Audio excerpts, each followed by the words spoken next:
Prince Charles, at one time the most sought-after bachelor in the world. Quite a lot of young ladies thought they might fancy themselves as queen. He certainly made the most of his playboy image. Here was the action man prince, and here were a list of very glamorous young women in his company. As heir to the throne, the future of the monarchy was in his hands. Charles had one task: to find the wife who would become the future Queen of England and who would produce an heir. And his choice of wife paramount. They didn't want any scandal, they didn't want any shame. But his journey has been far from smooth. He was regarded as being a bit of a liability because he was in and out of too many beds. Time was ticking, and the world was watching to see who he'd choose.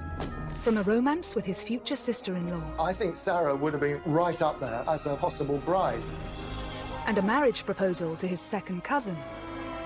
He knew that she would be a suitable match. It would have been a dynastic marriage that pleased everyone. How hard was it to find the perfect bride? How would the monarchy look today if he had chosen differently? And what was it about these women that made them serious contenders?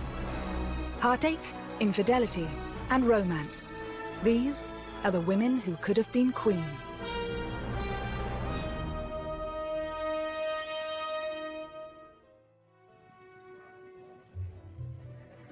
Prince Charles is now the paragon of wedded bliss after tying the knot with second wife Camilla, the Duchess of Cornwall, in 2005. Charles and Camilla's relationship today is serious, committed, stable, and a loving partnership. I think he was always in love with Camilla. He needed her companionship in his life, and he wasn't happy until he had it. Whilst the title Camilla will take is still a cause for debate, one thing is for sure.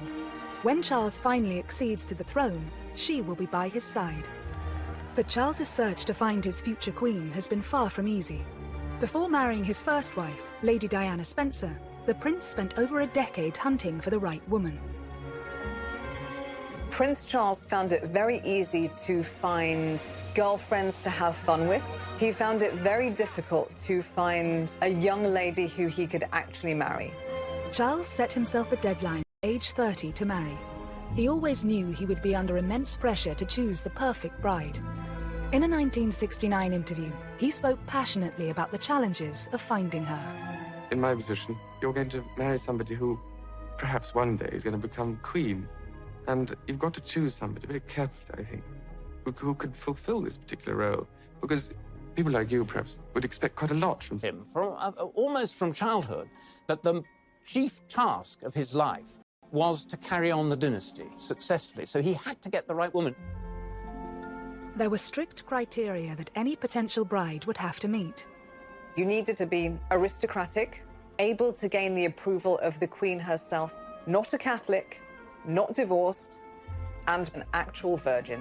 It was an absolute necessity that Charles should marry someone who had not had any other relationships with men. The phrase was she had to be Virgo intacta. These requirements were being placed on Charles in the 70s, in the age of the sexual revolution. I think it's probably right to say that in Charles's social circle, virgins were about as rare as mermaids.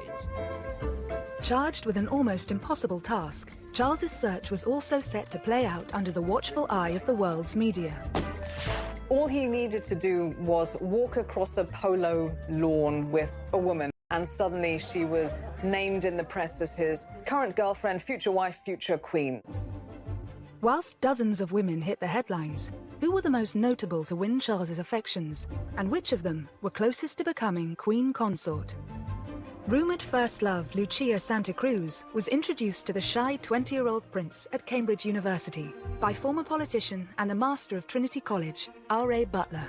Lucia was working for Rab Butler, helping him with his memoirs and his research. She was the daughter of the Chilean ambassador. I think Lucia was someone to whom anyone would be attracted. You know, beautiful brunette, I think quite petite, but an absolute, a brain. She was about 5 years older than Charles. She was very worldly. She spoke several languages. She had her own life. And according to everyone, Charles was immediately smitten. With this amazing young woman, Charles was said to have embarked on his very first love affair. it was a physical relationship because Rab Butler's wife has said rather oddly that Charles had been able to cut his teeth on Lucia, which is a horrible way of putting it. But I think basically what she was saying was that, you know, she was sexually experienced, and that was a good thing for Charles, who was a complete innocent.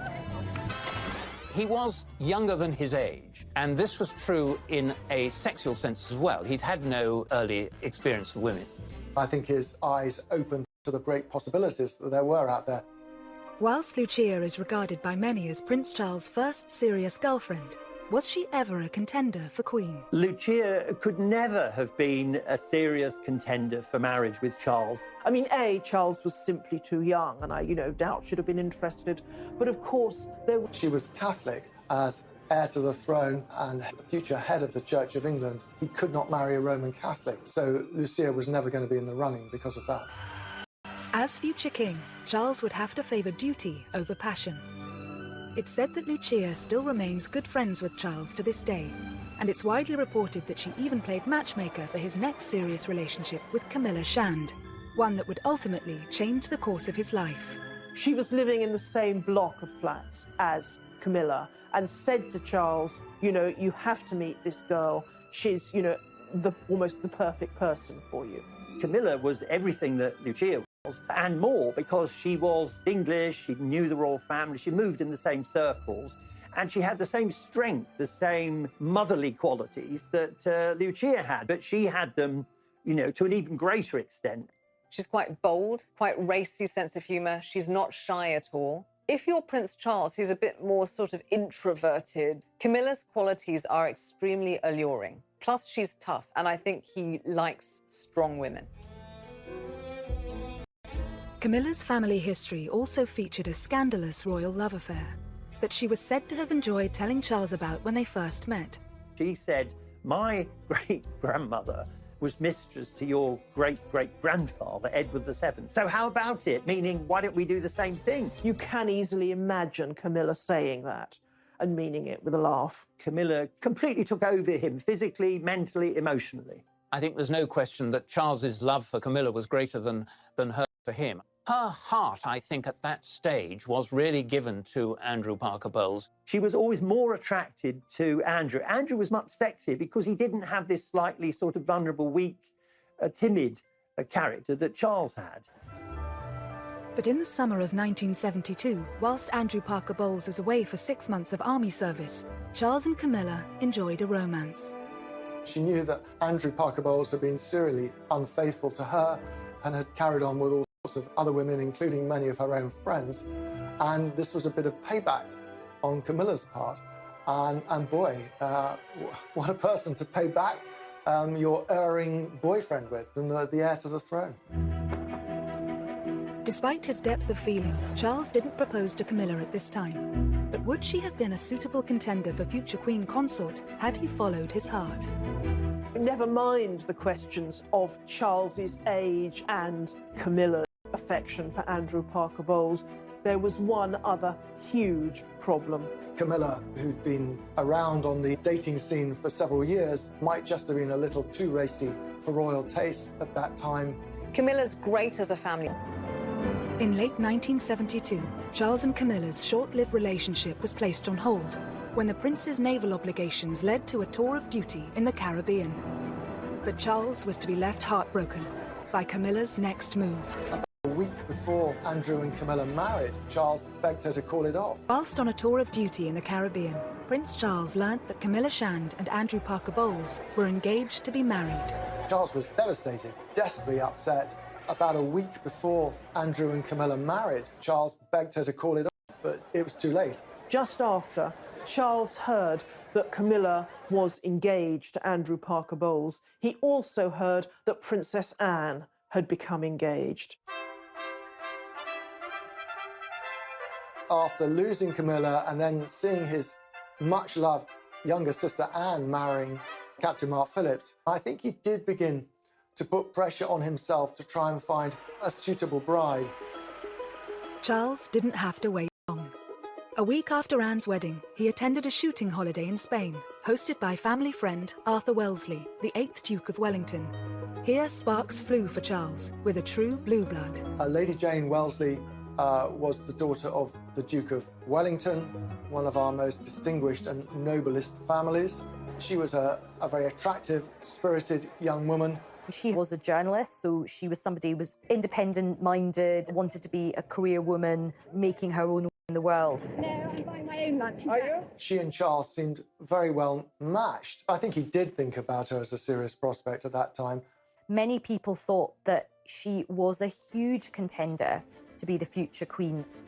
22-year-old Jane's eligibility didn't go unnoticed by the press. She was the first young woman associated with Charles that the press picked up on as a possible future princess. They were followed everywhere, and she was followed everywhere. She just found the pressure too much to bear.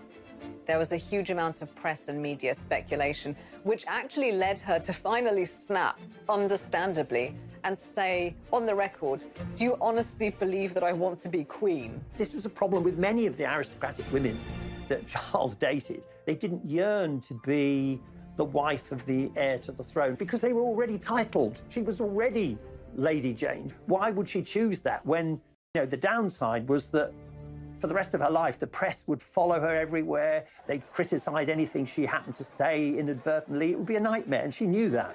As an eligible bachelor, actually his role as prince was off-putting for lots of women. Had the press not helped to scupper this perfect match, how much different would the monarchy have looked today? I think Jane Wellesley would have been a very good queen, as it happens. I think she was sensible, she was intelligent, she was modest. She would have brought to the whole business of being queen much more than Diana did. She was a ticking bomb from the very word go. It was now 1974, and Charles' great-uncle, Lord Mountbatten, had a piece of advice for the 25-year-old prince. Mountbatten was urging Charles specifically that a young man should sow as many wild oats as possible before marriage, but that he should then marry a sweet, innocent girl so she can remain on a pedestal. It certainly looks like he did take that advice. Charles was incredibly close to Mountbatten, and he became one of the biggest influences on the prince's love life. I think Charles did have a bit of a fractious relationship with his own father, the Duke of Edinburgh. So I think his uncle provided him with just a lot of friendship and a lot of support. He advised Charles in a very loving, but also very calculating way.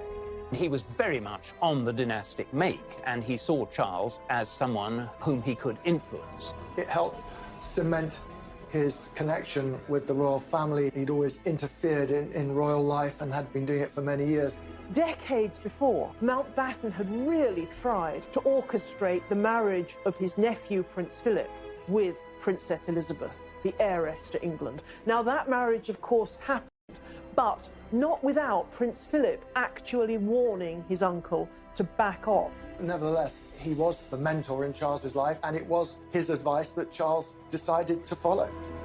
Dickie Mountbatten was so supportive of Prince Charles's erotic adventures that he offered him the use of his own property, Broadlands, as a secret love nest or hideaway for Prince Charles to take his girlfriends. Charles didn't find it difficult to attract these young ladies. By the mid-70s, his public image had undergone something of a transformation. He was always under pressure from his father, Prince Philip, to be a real man, to be a sort of James Bond figure almost. So he got the Aston Martin, he did military service, he learned to fly helicopters. He was a good horseman. He was good at playing polo. He had a good figure. It looked very good in white riding breeches. He would take his shirt off, and he looked pretty fit in many ways. He wanted to be someone who put himself on the edge of danger, and that sort of... A string of romances ensued, but in 1976, just 2 years away from his self-imposed marriage deadline, one particular lady hit the headlines. Davina Sheffield was the ex-debutante granddaughter of wealthy industrialist Lord McGowan. She was well-connected, cousin of Samantha Cameron. She was, you know, a good rider. She was very good-looking. Often the women Charles went out with were dubbed Charlie's Angels, and she was said to be the most attractive out of all of these Charlie's Angels. Charles was said to have wooed Davina away from her boyfriend and could not disguise his love for her, even in public. She was thought to be somebody that Charles took really very, very seriously indeed, and that this was a real meeting of souls as well as bodies. This was a viable enterprise, and that she might be the one that he actually chose. But it wasn't long before the relationship came to a sudden end. The story of Davina Sheffield and Charles was the story of several young women and Charles. At the time, there were rumours that Charles might propose to her. Her ex-boyfriend was pursued by the tabloids and wound up revealing that he and Davina had lived together, lived in sin, as it was put. And the moment that this emerged, it killed the romance between Charles and Davina Sheffield. And that is a pattern that kept on happening. Davina didn't fit into the criteria of the perfect woman, as dictated by the royal firm. But had she and Charles married, we would perhaps have a very different monarchy today. Davina Sheffield wasn't actually an aristocrat of the ancient blue-blooded type. She was descended from industrialists, so her wealth was relatively new money. If she'd married into the royal family, she would have brought in some of the freshness and entrepreneurialism that surrounds industrialism. She would be quite a breath of fresh air, much as Meghan was supposed to be when she married Harry. There's scope in the monarchy for blowing away some of the cobwebs. As his 29th birthday approached, Charles felt an increasing sense of urgency to get married, and his next significant relationship saw a return to a woman of breeding. Like Lady Jane before her, Lady Sarah Spencer hailed from elite aristocracy. The 22-year-old daughter of the 8th Earl Spencer, she was also Diana's older sister. Lady Sarah Spencer came from exactly the correct lineage to marry Prince Charles. Sarah, from an early age, had been brought up on the edge of the Sandringham estate. Even her grandmothers were ladies-in-waiting to the Queen Mother. And of course, the Spencers had been intertwined with the royal family forever. She and Charles met at one of the Queen's. Was rather taken with Sarah, with her reddish hair and her outgoing sense of humour, and they began dating. After Sarah earned an invitation to Balmoral at the end of the summer, she reciprocated by asking the 28-year-old prince to a shooting weekend at Althorpe, the Spencer estate in Northamptonshire. On arrival at the house, Charles clapped eyes on Diana for the first time, who was then just 16 years old, tall and rather gangling. Diana at the time was probably too young to, really impinge very seriously on his notice. But he made a huge impression on her. Diana thought how wonderful, how dashing, how handsome he seemed in the flesh. She'd been rather taken by him as a teenager. It's said that she had a picture of him on her school dormitory wall. I think she was rather struck by that first encounter. But for now, Diana was nothing more than his girlfriend's younger sister.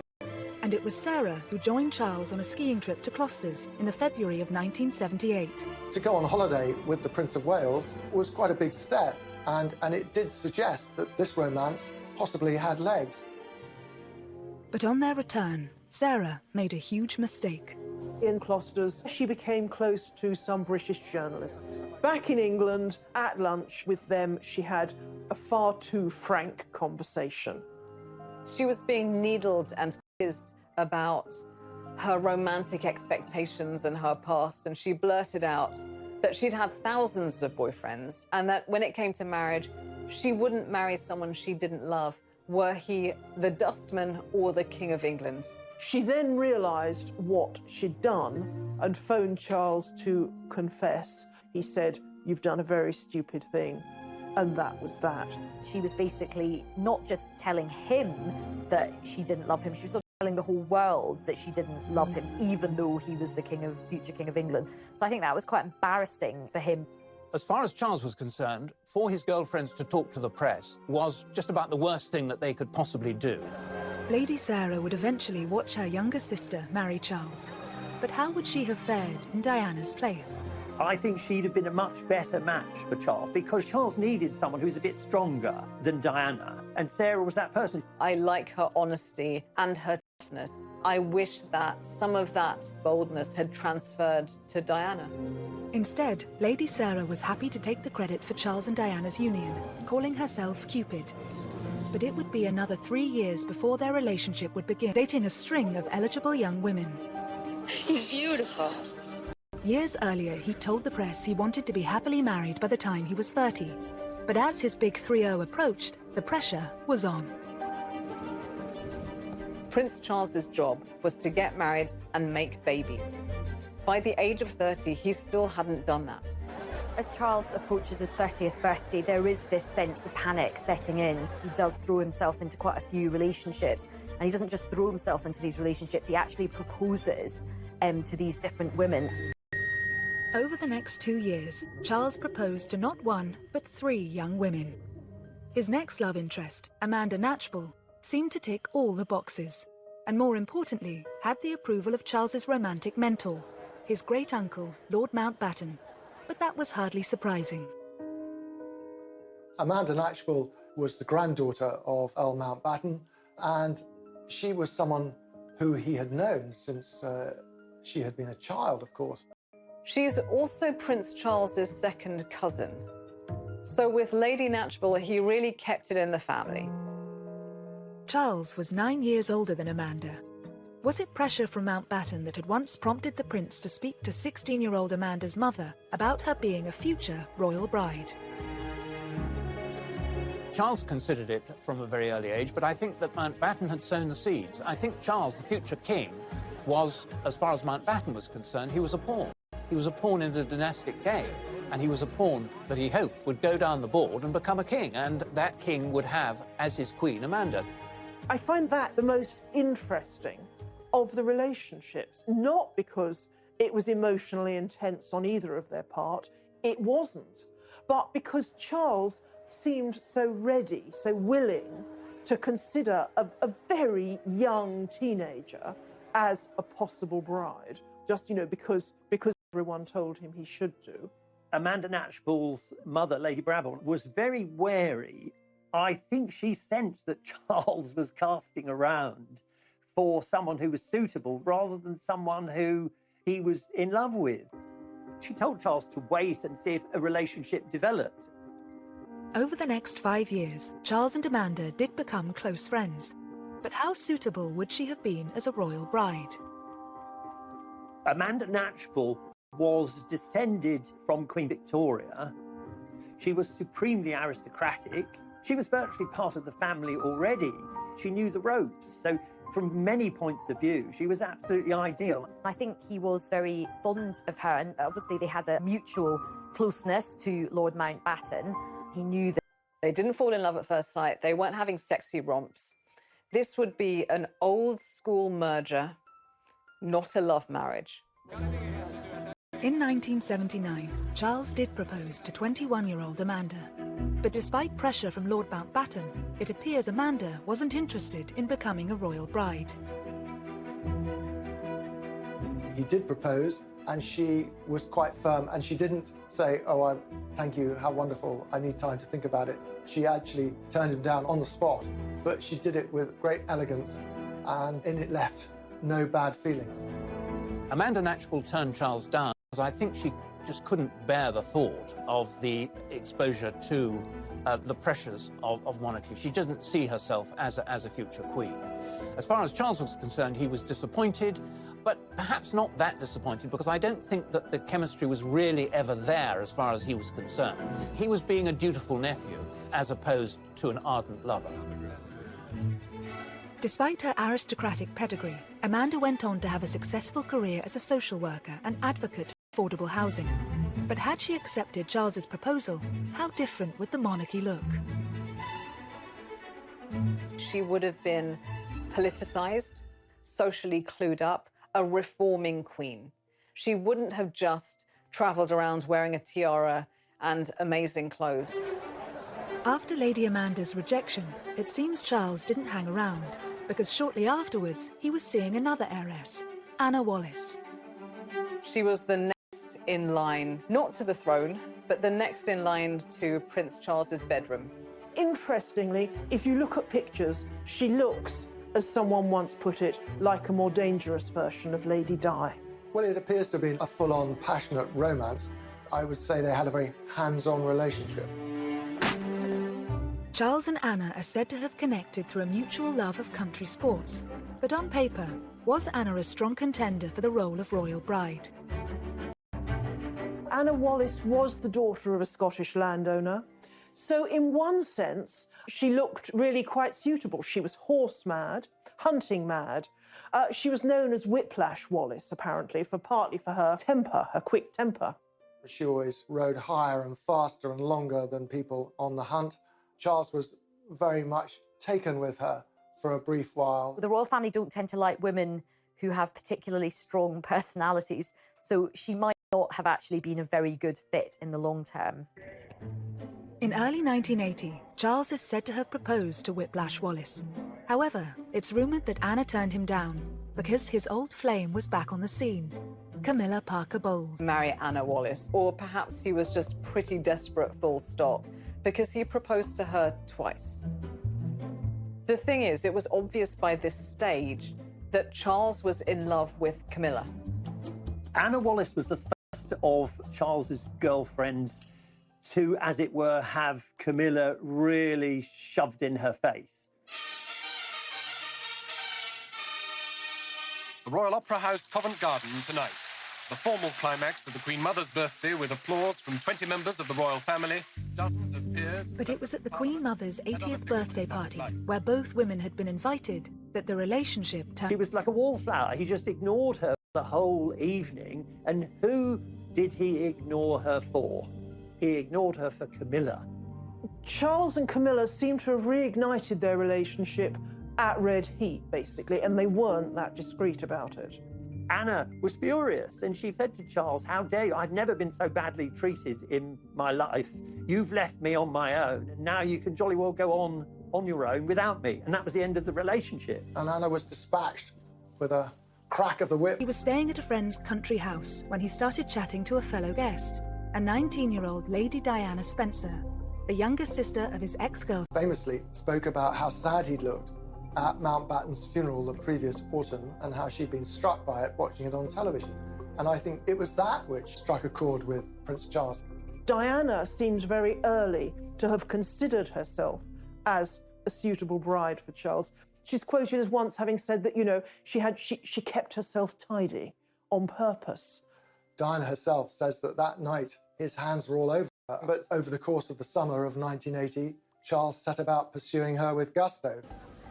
There was a 12-year age gap between Charles and Diana. So what was it about this particular aristocrat that made her so suitable for the role of future queen? For the senior royals, Diana was an even better marriage prospect than her sister Sarah because she was younger. She hadn't had any boyfriends who were likely to talk to the press. She was from an ancient family with connections with the Churchills and with every other aristocratic family in the country. The Spencers and the royal family had been so close for part of the club. I think the palace and the courtiers thought, she's not going to be any trouble. Oh, the irony. Once the press realised Charles was dating Lady Diana, they didn't leave her alone. Was it this, and pressure from his own family to marry, that prompted him to propose to Diana, reportedly after less than 15 dates? Is there any possibility of any announcements of your marriage in the near future? Can you tell me? Can you tell me if there's any possibility? I'm not going to say anything, please. September 1980, they'd known each other no more than 6 weeks. They hadn't really seen a lot of each other. But the newspapers were already writing about her as, this is the woman Prince of Wales will marry. As soon as the press and the media realised that they were seeing each other, they never left Diana alone. So there was this incredible pressure cooker atmosphere to the thing. All of the eyes of the world were on them.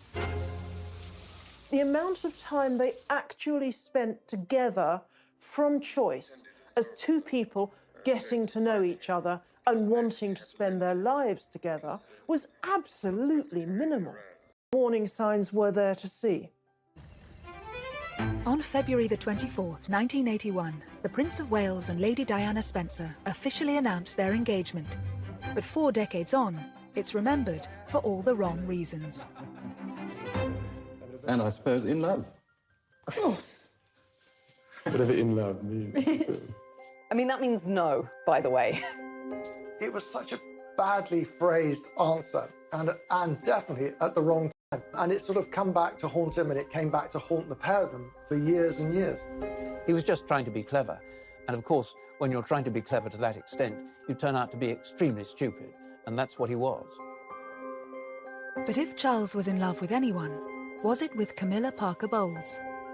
Whether or not he was still seeing Camilla romantically at this stage, it's clear that Diana saw her as a threat. All through the engagement, Camilla was a very powerful presence. It's only that Diana was a bit of an innocent that meant she didn't do anything about it. She suspected that Charles was still in love with Camilla, and there are all sorts of straws in the wind. Telephone calls, cufflinks with joined C's, Charles and Camilla, which aroused her suspicions. So from the very start, she felt deeply insecure.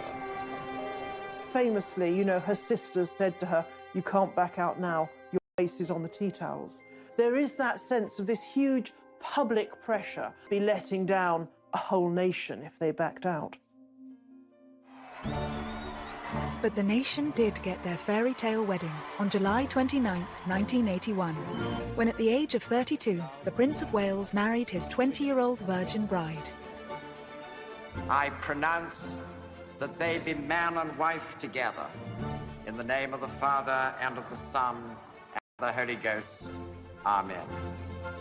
Here was the dashing, handsome heir to the throne marrying a beautiful, blushing bride with impeccable pedigree.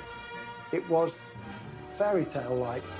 But behind the scenes, the reality was less satisfactory, and Charles himself was already beginning to have terrible doubts. She was beginning to be eaten up by jealousy of Camilla. And so the fairy tale wedding, it was sort of Hansel and Gretel, sinister fairy tale, something much more dangerous to the future of the monarchy. As the fairy tale turned sour, Charles risked it all for the woman he loved. There was a poll in a major newspaper that said that between 80 to 90% of people felt that Prince Charles's behavior had significantly damaged the monarchy and would significantly damage it going forwards.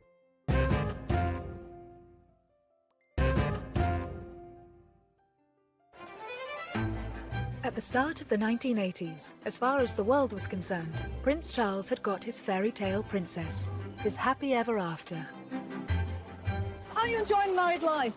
Highly recommend. And when William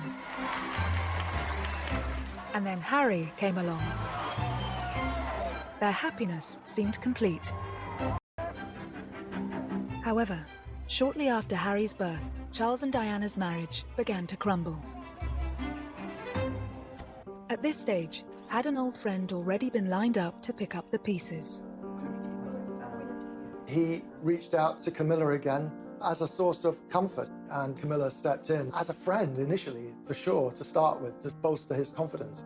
But at some stage, you know, they became intimate again.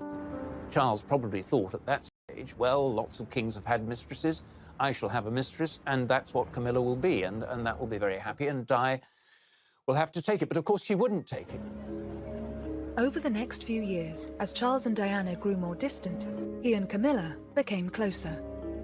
But it wasn't until 1992 that the royal couple announced their separation, with more and more damaging details about their personal lives hitting the headlines, including the infamous Camilla Gate tape. It was a full transcript of an alleged conversation between the Prince of Wales and Camilla Parker Bowles. As the reputation of the monarchy took a battering, it was clear most of the country was Team Di, and Charles and his mistress were vilified.